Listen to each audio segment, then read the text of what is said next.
Clarifications, please. Ms. Tin Pei Ling.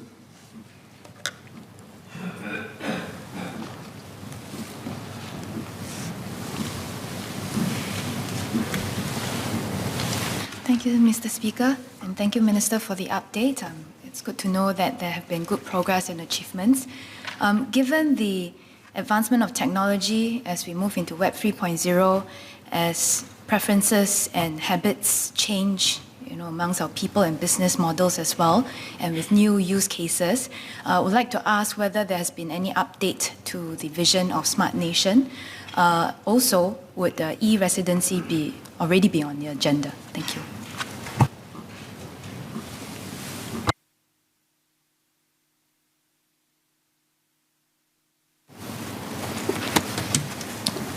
Mr. Chairman, Smart Nation is in its 5th year, and we are undergoing a review so that we can also chart the next bound of the Smart Nation. This review, the results of it, I think we will be able to update members at a later date, and I would leave it till then. Ms. Tin had asked the question of e-residency. This is not necessarily a question for SNDGG to address. MHA oversees immigration matters, MOM oversees work passes for foreign nationals. Nevertheless, let me share some of my own observations about e-residency. I think it is not clear what the benefits and the obligations are for the e-residents. If it is merely to work or provide services without being physically anywhere, actually for Singapore, that is already happening, and there are no impediments to that. If it is to enter Singapore freely, for example, not to have the same kind of restrictions for visas and so on, again, Singapore's openness makes it quite questionable what this e-residency confers in terms of additional benefit. If it is then to offer access to things like healthcare or other services that residents enjoy, then we have to ask the question of what obligations the e-residents should be expected to fulfill. Are the potential e-residents asking to pay taxes in Singapore? Are the e-residents saying that they agree to be bound by Singapore's laws? And in any case, if they are not in Singapore, how would those obligations be enforceable? That is from the e-residents' perspective. Then to the question of the benefits to Singapore of offering such e-residency. Of course, for the Singapore-based companies, one could make the argument that then they can access, the talents, much wider pool of it, which they can already today. Now then, having allowed these e-residents to earn income, and yet the e-residents will not have the opportunity to consume in Singapore, the benefits become much more questionable. So I would just say at this point in time that there is no clarity about what this design of the e-residency should involve and what benefits and obligations it should confer. Thank you. Mr. Lewison.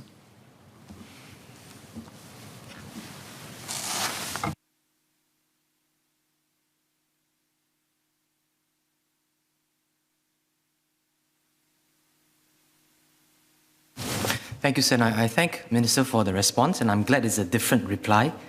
But can I just focus my clarification on low-income parents who very often cannot work from home or have all the other different kinds of FWAs? I agree, Minister. I hope that employers can be more supportive. But I think we know, like from the NUS study, this is not happening on the ground.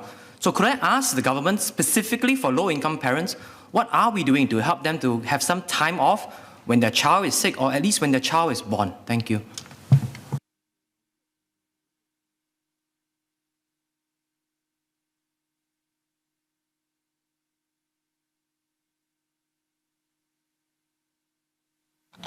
I thank the member for his clarification. I wouldn't want him to think I was giving him the same old answer every time.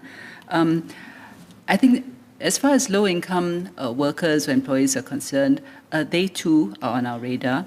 They are parents just like others, and we would want to make sure that they have the sufficient time to look after their children. So let us study this together with MOM. Whatever we do must be something that's practical and feasible, given the nature of their work, because very often they do have to be there physically present. And then the question is whether or not the employer has got other people to cover for them if they take time off. So I think what the member can take away today is that they are on our radar, and just like any other parent, we would want them to have sufficient time with their children.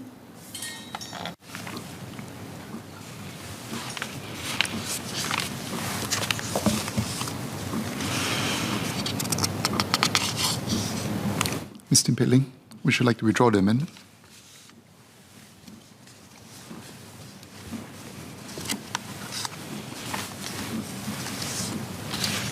Chairman, I beg leave to withdraw the amendment. Is the honourable member given leave to withdraw the amendment? I think leave of the majority is given. The amendment is withdrawn. The question is that the sum of $1,088,926,800 for head U stand part of the main estimates. As many as are of that opinion say aye. Aye. To the contrary say no. I think the ayes have it. The ayes have it. The question is that the sum of $303,116,100 for head U send part of the development estimates. As many as of that opinion say aye. Aye. To the contrary say no. I think the ayes have it. The ayes have it.